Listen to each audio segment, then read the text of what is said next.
So one of the questions I get most often from people sliding into the DMs is, hey, what's your book recommendation on such and such topic? It could be like, hey, what's your top 3 book recommendations on money or finance, investing, real estate? And in particular, one that people love to ask is, what's your top book recommendations for productivity? Now, truthfully, I don't really read a lot of productivity books, not like in the strictest sense of like books that are all about personal productivity, but I have read a lot of books that have helped me become more productive.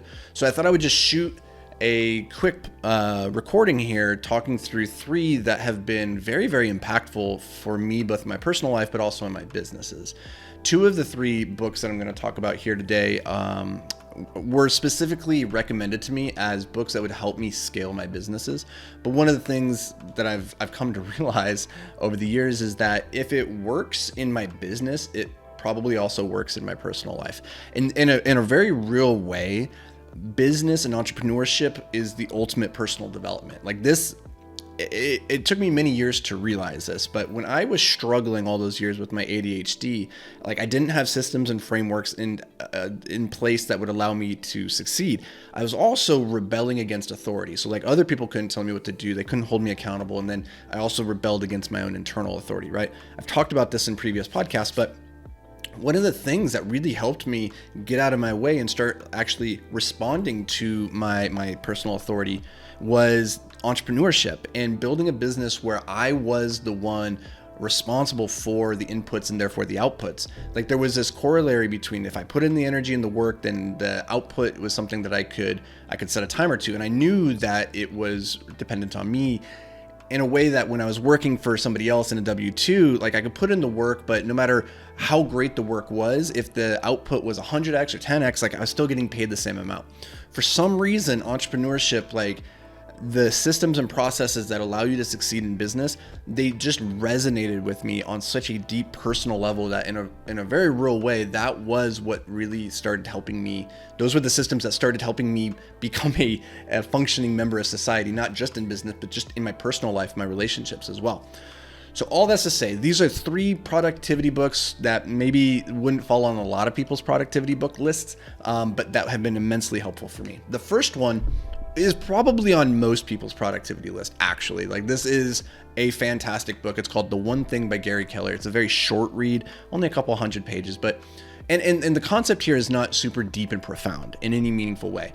It is really just one core idea, which is this: if you determining what that one thing is, that one most important activity that by doing it, everything else becomes easier or irrelevant, and figuring out what is that one thing, and then doing that and ignoring everything else, ignoring every other distraction until you accomplish that one thing. Now we know this, we know multitasking is just dilution of focus, and that if the quality of our results depends on the quality of our focus, we need to avoid diluting our focus. Otherwise we're going to get diluted results, right? So multitasking is not the way to go. We know this inherently, intuitively, and yet sitting down and actually focusing on one singular thing is the big struggle that many of us have. I put together some resources and trainings on this. If you guys want to check it out, beyondtheapex.com/hyperfocus. That is the HYPERFOCUS masterclass where I lay out like exactly how I go through the process of clearing out my life so I can just focus on that one thing. But this book, The One Thing by Gary Keller, is so interesting as a concept because it's something that, though we know it's something we should be doing it's so easy to get off track.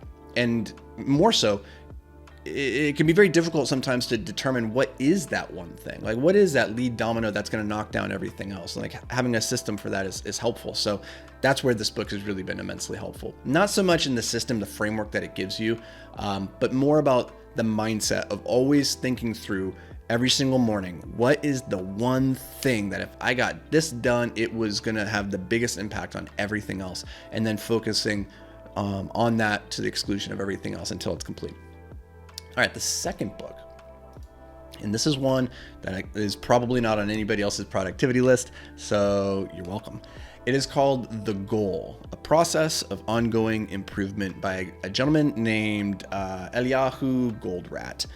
This book is kind of like an underground cult classic. It's the name, the goal, a process of ongoing improvement, has nothing to do with personal development.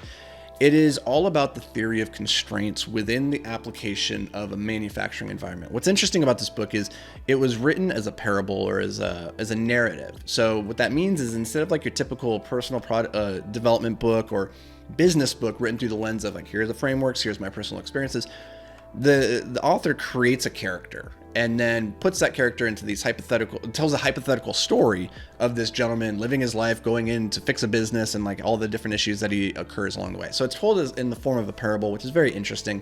But the whole book is really around the idea of the theory of constraints, which is that a system will only grow until it reaches the limit of its constraints.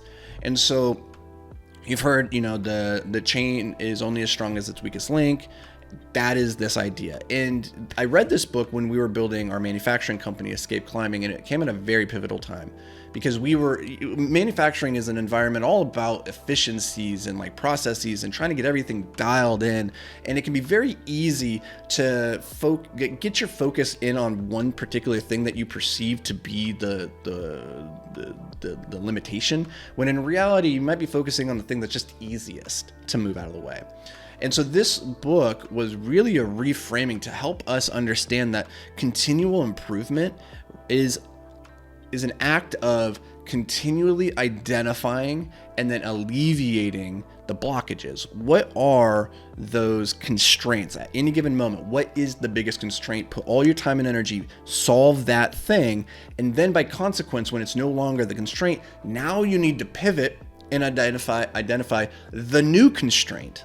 Because that's what happens, right? Like, it's not suddenly all of the things are firing in equal measure. It's never like that. It's like you solve this one thing. Like for us, for a long time, it was the post-production process of our climbing holds. It took a really long time. So we refined those systems, dialed it in so that the amount of motion and movement that the person having to do the work was reduced, and then the quality control was very high, so the likelihood of them making a mistake was very low.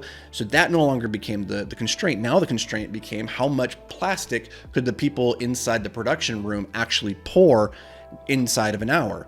And so then we had to go in there and start working through the processes. And then once we got to the point where we can't physically move any faster, now the thing that's slowing us down is how long it takes for the plastic to cure. Now we started saying, okay, let's create, how can we accelerate this process? We could put the holds inside of a baking oven for 12 hours and accelerate the catalytic catalytic process within the polyurethane. Anyway, I'm getting into the weeds.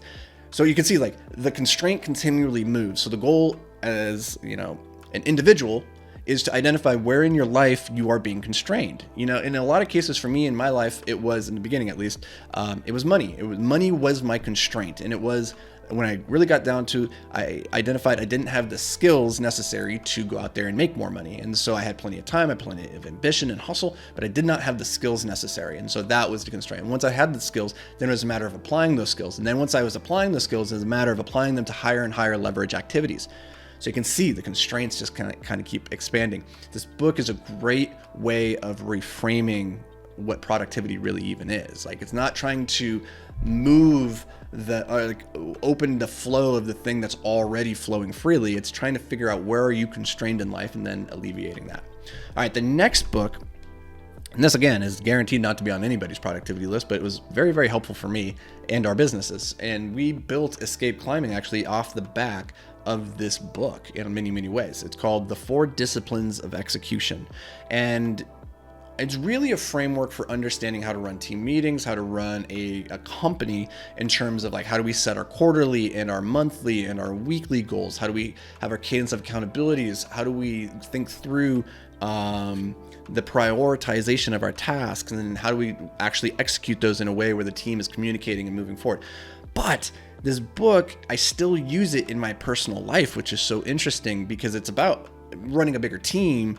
But really, at the end of the day, you are a person of multiple personalities. Like, there's a lot going on inside of you. And so a book like this is, I find, very helpful for nighttime Anthony to communicate with daytime Anthony, to communicate with ambitious Anthony, to communicate with lazy Anthony as to what he should be doing at any given moment. And so I find this book very, very helpful. It's called The 4 Disciplines of Execution. It's very, very good. But the end of the day, like all of these books, they're just ideas, they're concepts, they're frameworks that are helpful if you actually apply them. And in my estimation, any book, any system, any framework can be successful if you apply it with excellence. The problem is most people just go and consume and consume and consume. They read hundreds of books, they feel smarter, but then they never actually apply anything. And so knowledge without application is a complete waste of time. So don't get so hyper-focused in on what the actual system is that you're using and is it the absolute perfect system. Instead, just commit to using a system and it'll probably get you pretty damn far. So those are my top 3 productivity books. I hope you guys enjoy them. Let me know. Have you checked these out? Have you read any of these 3? Shoot me a message, shoot me a review, give a comment down below if you're watching this on YouTube. And as always, thank you for being here. I'll catch you in the next episode. But until then, stay hyper focused, my friend.